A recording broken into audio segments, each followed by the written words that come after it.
With love,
Welcome to the First Unitarian Congregation of Ottawa.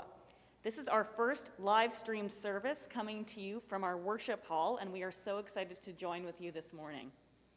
My name is Justine DeJager, and I serve as the treasurer on the First U Board of Directors.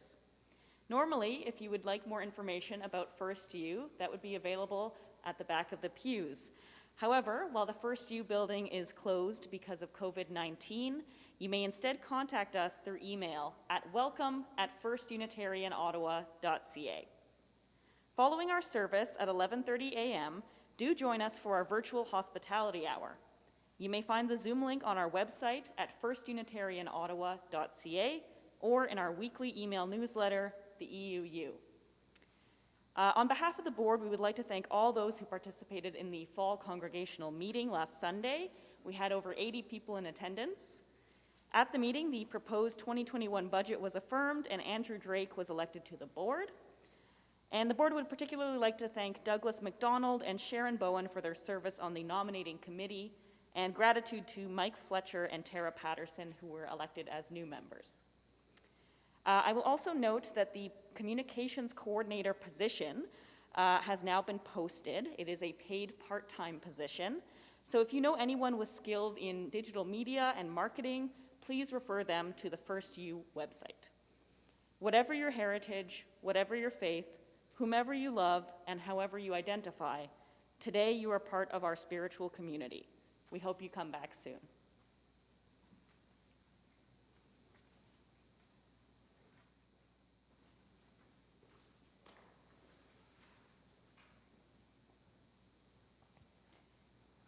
Good morning, everyone. My name is Sharmila Kure. I am delighted to be your worship associate this morning. While the building is closed, staff are working remotely and are monitoring emails during usual working hours. A staff directory may be found on our website. Justine mentioned our weekly newsletter, the EUU. It is more important than ever to sign up to receive the EUU. Check our Facebook page and our web page for notices and updates. Our online calendar is as full as ever. Let us welcome our minister now, the Reverend Patricia Guthmann HareschEnjoy. Good morning, bonjour. Before Akash lights the chalice, a few more words. Also, I hope you saw in our EUU that we'll be having a 5 o'clock and 7:30 p.m. Christmas Eve service. I'm looking for readers if you want to be in touch with me at minister@firstunitarianottawa.ca. For our reading this morning, this is the second service of Advent. And so I read these words from UU Minister Kenneth Pfeiffer. May the love of this season be with us through all the days of the year and give us strength and courage and faith. May the peace of this season be ever in us and bring us comfort and hope. May the light of this season shine in our hearts and bring us happiness and laughter. May the joy that is in us be shared with others. May it be so. Akash, could you light the chalice, please? You can do it.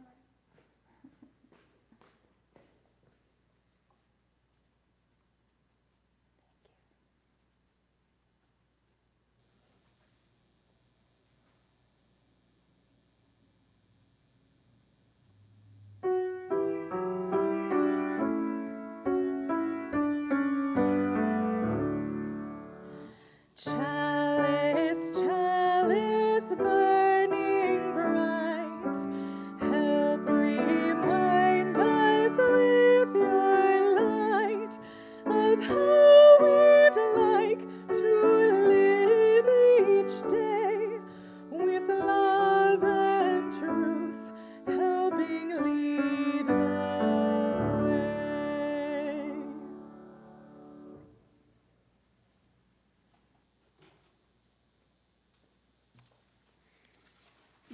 The Mitten tree, adapted from Candace Christiansen.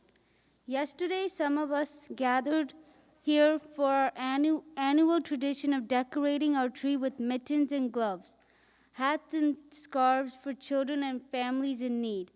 Do you know where the mitten tree tradition came from in Canada?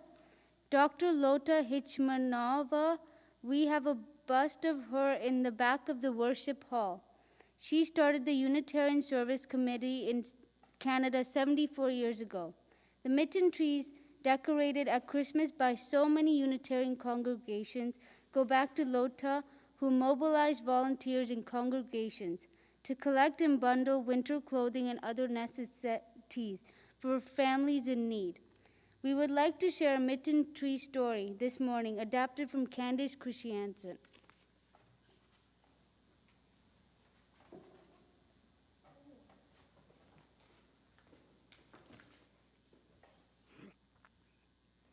At the end of the long lane, in the tidy little house, Sarah lived alone. Her children had grown up and moved away, but Sarah still remembered the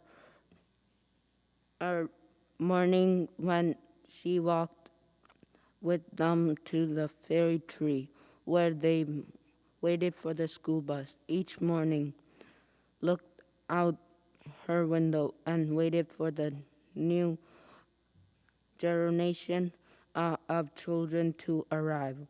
Every chilly morning, Anne pulled her warm coat and walked down the lane.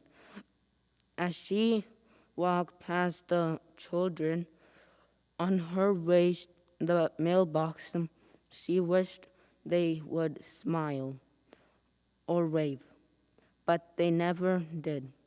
The children didn't even seem to notice her. Still, when she saw them, she couldn't help but smile. One winter morning, after the first snow had fallen, All the children were making snowmen and throwing snowballs, all except for one little boy in a little blue cap and a coat. He stood away from the others with his hands stuck deep in his pockets. When the school bus arrived, the boy in the blue coat lingered behind and